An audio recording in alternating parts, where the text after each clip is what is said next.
This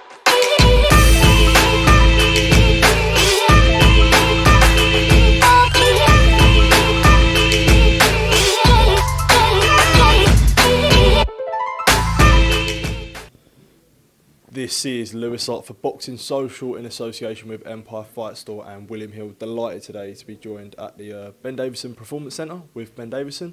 I appreciate you sort of inviting me down and taking the time to speak to me. How's things been, mate? How have you been? Yeah, no problem, thanks, mate. You? Yeah, all good, mate, all good. We're sort of a week away now. A massive fight, Leigh Wood, rematches Mauricio Lara in, you know, a very, very quick turnaround for him. Your first initial thoughts when, after the first fight, how long was it where you was thinking about, we need this rematch straight away? Yeah, obviously, instantly, we knew that we had the rematch clause, so it was something that was on our mind straight away.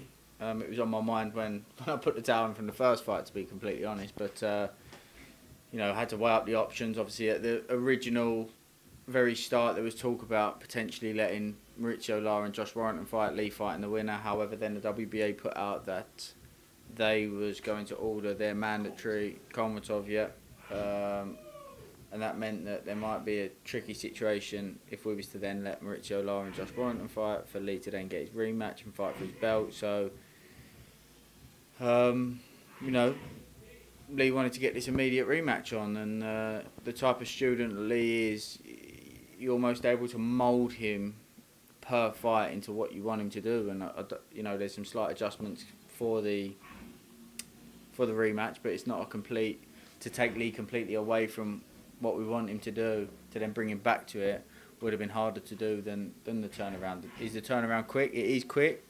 Who does it favour? We'll see. But you know, the situation was what the situation was for Leigh to be able to guarantee this rematch and to be able to box for his belt again. This is what it had to be. So I was going to say, is there a bit of a worry though, where you think of? I know it wasn't obviously you got knocked down and then the towel went in.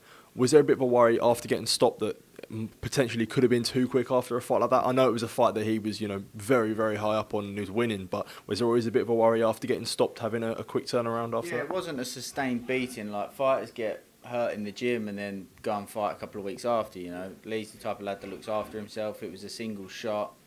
It wasn't like a sustained beating, which in my opinion often is worse. So I don't think in terms of that sense that it's too big of an issue. However, obviously what we had to manage was the training load for a back-to-back training camp for Leigh, and where he's at in his career and his age, etc., etc., although his physical condition's phenomenal. So that was something that we had to take into consideration. That's something that we have done. How do you manage the back-to-back training camps and making sure that your fighters aren't overtrained and they're sort of tapering off just at the right periods? Yeah, when you've worked with someone for a while, you can almost see where they're at. As much as certain bits of data, there's certain things that Leigh does to track his data and be able to see where he's at. I'll work off the eye as well, you know, where I can see that he's at, how he feels, etc. So we just taper it based on numerous variables. You just mentioned about the stoppage and throwing the towel in. How big of a decision was that for you, making that decision, considering all the factors of everything, having the sort of the accountability to do that for someone like Leigh? It must have been a really, really tough decision for you. And even after, was it hard seeing like the critics and everyone's opinions? I know it's all part of the game, but was it sort of hard? Do you know what it is? Anybody that criticised me, to be honest, is I've turned around and said that, as you know, I felt like Dave was wrong and apologised, etc., etc. And I probably had more praise for throwing in the towel than I did do going however long it was without taking a loss. So, yeah, it's a strange old sport at times, but of course it was a big decision, but one that I stand by. Can you ever guarantee that every call that you make, certainly that call is the right one? And the conversation that I had with Leigh was exactly that after the fight. I can't sit here and say, I guarantee you what I done was right. I guarantee you what I done was wrong. I can't. The situation was that I wasn't willing to find out. So, yeah, it's obviously being a coach is part of the responsibility that you have to take. I'm well aware of that when you've got two punches colliding like what we've got. How important is it that you stick to what you believe in, you stick to what you know? You said, not every decision that you're going to make is the right one, but when you hear critics saying this and you've got all different opinions, is it very important to stick to what got you to, the position that you're in today? Yeah, obviously, like, for example, Carl Froch. Carl Froch at the time said, you know what it is, I think it was the wrong decision. Only afterwards he turned around and said, you know what it is, actually, I'll take that back, like, I think you was right. And there was numerous people that done that. So I have to make the decision there. And to be honest, if you're sitting in the venue, I completely understand going, oh, that was a hasty decision. I think a lot of people, they had to watch it back to go, actually, that was the right decision.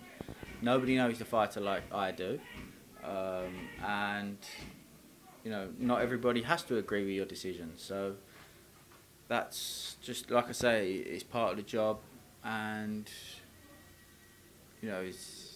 it's easy for people on the outside to point and say, oh, I would have done this and I would have done that, and everybody's an expert after the event. But, I feel like I made the right decision at that time.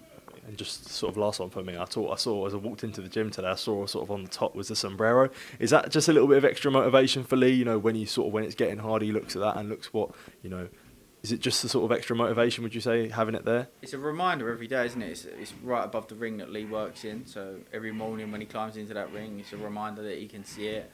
On those days that you feel a little bit tired, on the days that you think, oh, just not push as hard, and you start to negotiate with yourself, he can look at that hat and remind himself that there are no negotiables in this contract. And, the fact that he's put himself in this position and he's got a responsibility to himself, and we've got a responsibility. It's also a reminder for me on days that I come in and I think, oh, I feel tired and concentration's not there. I can look up at that sombrero and remind myself that I've got a duty to do and a responsibility to do. So, it's just a fresh reminder every day.